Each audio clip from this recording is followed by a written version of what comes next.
The dog stopped first.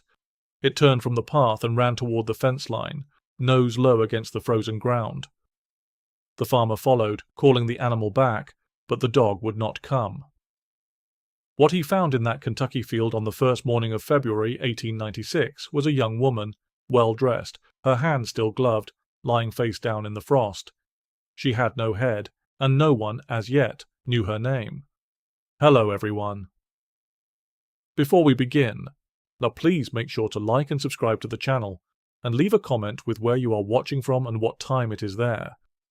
Your support truly helps us continue bringing these stories to light. Now, let us begin.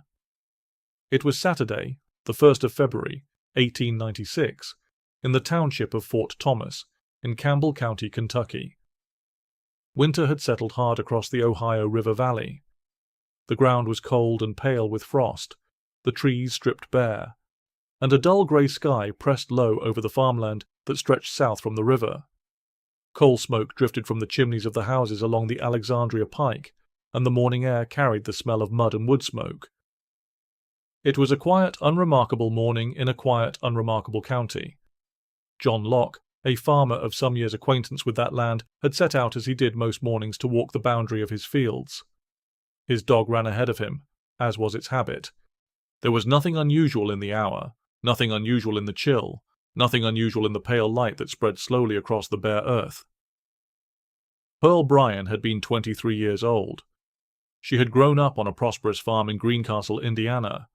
She was the youngest of 12 children, much beloved, well regarded, possessed of what those who knew her described as a gentle and happy disposition. She had been missing for 3 days before anyone in Kentucky had cause to look for her. What John Locke's dog found at the edge of that field would set 2 states searching for answers that, in part, have never yet been found. Pearl Bryan had been born on the 25th of October, 1872, the youngest child of Alexander and Susan Bryan. The family farm outside Greencastle was a comfortable one. Her father was a man of standing in the community, well-liked, prosperous in the modest way that good Indiana farming families of that era were accustomed to being. Pearl attended Greencastle High School, from which she graduated in 1892, and by the time she had reached 19 years of age, she was considered by those who knew her to be not only well-educated and well-mannered, but a young lady of genuine personal warmth and social grace. She was popular. She was careful with her reputation. It was said that though many young gentlemen had sought her attention, she permitted none to go beyond the line of admiration. In the autumn of 1894, a young man named Scott Jackson came to Greencastle. He had arrived from Jersey City, New Jersey, in the company of his mother, Sarah, whose daughter was married to a local physician. Scott Jackson was charming and well-presented. He was received warmly by the more prosperous families of the city and introduced at the better social gatherings. What Greencastle did not know, and had no cause to know, was that Scott Jackson had, and only shortly before his arrival, been implicated in the embezzlement of $32,000 from the Pennsylvania Railroad Company. He had escaped a prison sentence by turning state's evidence against his partner in the scheme.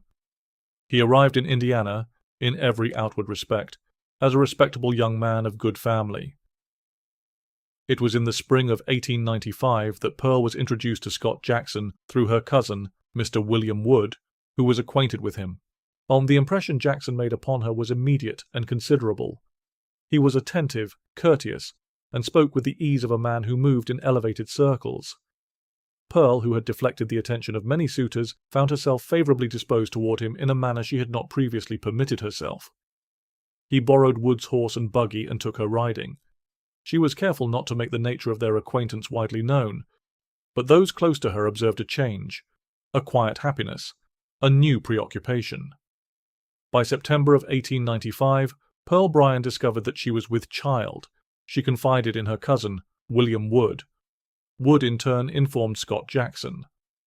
Jackson was, at that time, enrolled at the Ohio College of Dental Surgery in Cincinnati, where he shared lodgings with a young man named Alonzo Walling, aged 19, originally from a farm near Mount Carmel, Indiana.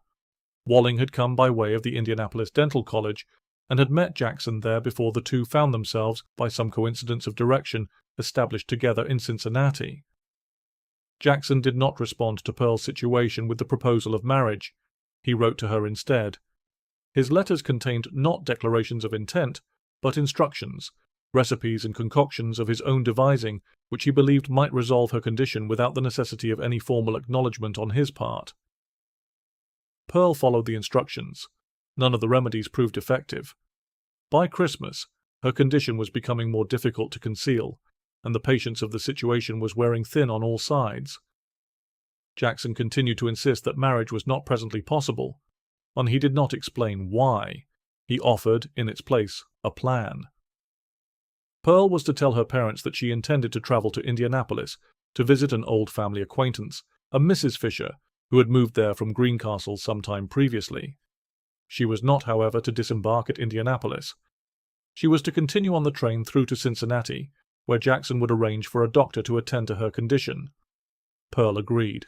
She was, it appeared, willing to place considerable trust in a man who had not yet given her substantial reason for it. On Monday, the 27th of January, 1896, William Wood drove his cousin to Greencastle station in the early morning. The streets were quiet. The winter air was cold and damp, and the smell of coal fires hung about the low buildings near the rail yard. Pearl carried a travelling bag. She said goodbye to her cousin. She boarded the eastbound train for Cincinnati. It was the last time any member of her family would see her alive. She was last observed in good health on the morning of the 27th. She was found without her head on the morning of the 1st of February. Between those two dates, a span of 5 days, the record falls largely silent. At approximately 7:30 in the morning of Saturday, the 1st of February, 1896, John Locke's dog broke away from the path near the fence line of a field on the Alexandria Pike, staying in Fort Thomas, Campbell County, Kentucky. Locke followed. On the slope of a shallow ravine, lying face down, arms extended, was the body of a young woman. She was dressed in a light blue checked dress, navy blue skirts, and a union suit undergarment. She wore light brown velvet gloves. Her shoes were new. She had no head. Locke notified the county authorities without delay. By mid-morning, officers of the Campbell County Constabulary had secured the area. Bloodhounds were brought in from the fort nearby to work the ground. Soldiers from the local garrison joined police in searching the surrounding fields and tree lines. The Ohio River was dredged at points considered accessible from the road. The head was not recovered. Strands of fair hair were found upon certain stones close to where the body had lain, and these were set aside as evidence. The body was transported under official escort to the Newport morgue. Robert Carruthers conducted the post-mortem examination later that day. The findings were recorded formally and in sequence. The deceased had been a young woman of approximately 20 to 25 years of age. She had been, at the time of her death, approximately 5 months advanced in pregnancy. Large quantities of cocaine had been detected in the stomach contents, indicating that she had been administered the substance or had taken it herself, in some quantity before death. But the deep lacerations across the palms and inner forearms indicated that she had made a violent effort to defend herself. The severing of the head, the examination noted, had been accomplished with a blade of considerable size. The shoes were examined closely. They bore the manufacturer's mark of Louis and Hayes. Police contacted the company, who confirmed the batch had been dispatched for retail sale to Greencastle, Indiana. The shoes were traced to a specific merchant in that city. The proprietor consulted his ledger and confirmed that the pair had been sold to Miss Pearl Bryan on the 18th of November, 1895. Detectives were dispatched to Indiana within the hour. At the Bryan family home outside Greencastle, detectives presented the recovered clothing to Mr. and Mrs. Alexander Bryan. Mrs. Susan Bryan examined each item in turn, the checked dress, the navy skirts, the gloves, and confirmed, with what composure she was able to maintain, that the garments belonged to her youngest daughter. The family stated that Pearl had left on the morning of the 27th of January, informing them that she intended to spend several days with Mrs. Fisher in Indianapolis. When she did not return at the expected time, Mr. Bryan had sent a telegram to Mrs. Fisher's address. Mrs. Fisher's reply confirmed that Pearl had never arrived. Detectives interviewed the Bryan family's associates and acquaintances at length. The name Scott Jackson was raised on more than one occasion. Inquiries established that Jackson was enrolled at the Ohio College of Dental Surgery in Cincinnati. a city situated some 12 miles from the field in Campbell County, where the body had been recovered. A warrant was issued, and Jackson was taken into custody. His roommate, Alonzo Walling, was arrested the same afternoon. Both men were interviewed separately at the county offices. Jackson admitted acquaintance with Pearl Bryan, or Walling initially denied any knowledge of her. Both denied participation in her death. The two men were subsequently conveyed under escort to the undertaker's establishment, where the body of the deceased lay, in the presence of the chief of police and members of the Bryan family. When asked whether he recognized the young woman, Walling stated that it was Miss Pearl Bryan. When pressed as to how he could be certain, he replied that it was from what Jackson had told him about her. Jackson, when asked the same question, replied that the body was that of Miss Pearl Bryan. When asked how he knew this to be so, he said only that her relatives were present in the room. He did not elaborate. If you are finding this case as compelling as we are, please take a moment to like this video and subscribe to the channel. It truly helps us continue researching and sharing these forgotten stories from history. We read every comment, and we would welcome your thoughts on this case below. Now, back to Campbell County, 1896. Pearl's sister, present at the identification, appealed directly to Jackson. She asked only that he tell them where Pearl's head might be found. Jackson looked at her steadily and replied in a quiet voice that he did not know. Both men were formally charged with willful murder. The charge against William Wood was subsequently withdrawn on the condition that he give testimony for the prosecution. Jackson and Walling were remanded to custody at the Campbell County Jail. The trial of Scott Jackson was set to commence on the 21st of April, 1896. The trial of Scott Jackson opened on the 21st of April, 1896, at the Campbell County Circuit Court in Newport, Kentucky.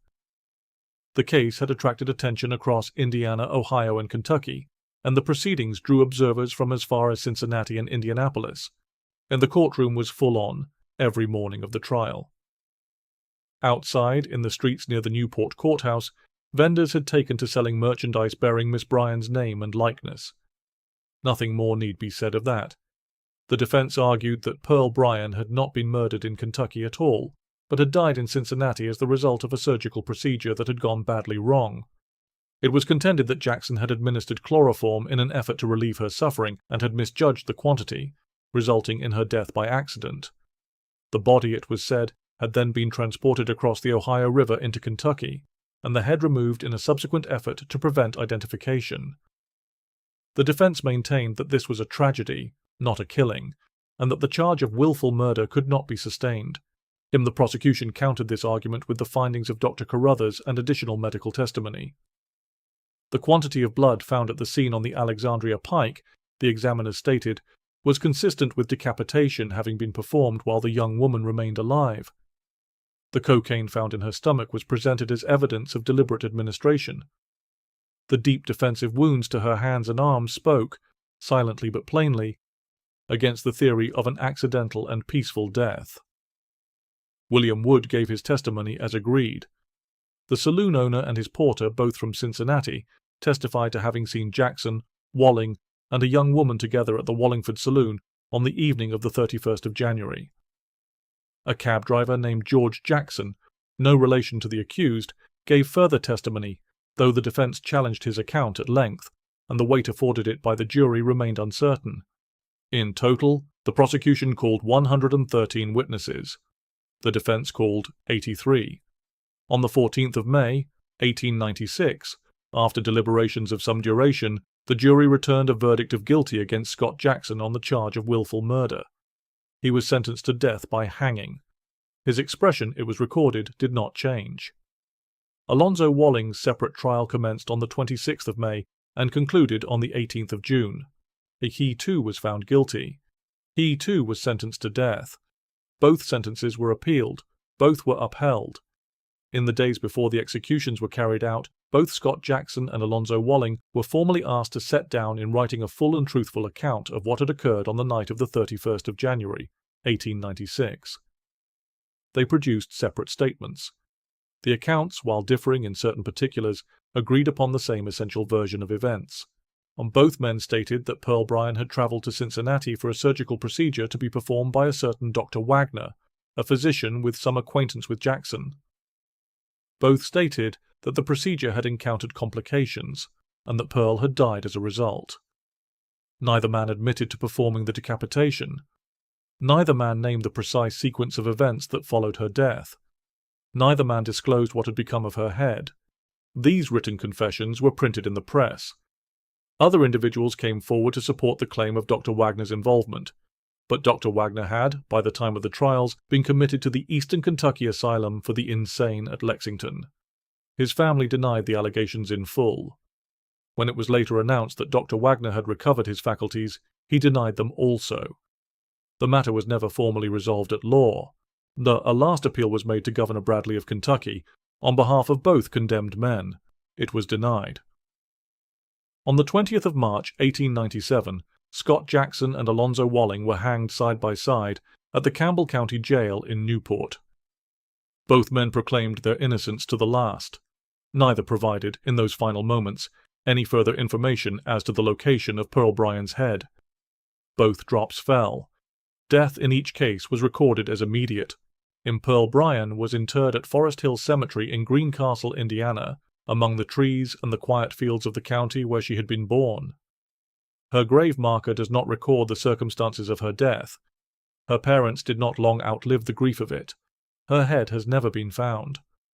Over the years that followed, several skulls were discovered in the area surrounding Fort Thomas and the Alexandria Pike. Each was examined. None belonged to Pearl Bryan. And detectives at the time believed it probable that Jackson had returned the head to Cincinnati concealed in a leather bag, a bag that a bartender had been asked to mind overnight and had noted with some puzzlement to be unusually heavy, and that it was subsequently destroyed in the furnace of the cadaver room at the dental college. This was never confirmed. The field on the Alexandria Pike has long since been absorbed into the ordinary quiet of the county. The frost comes and goes there each winter as it always did. The file on the case of Pearl Bryan remains open, bound in the silence of unanswered questions.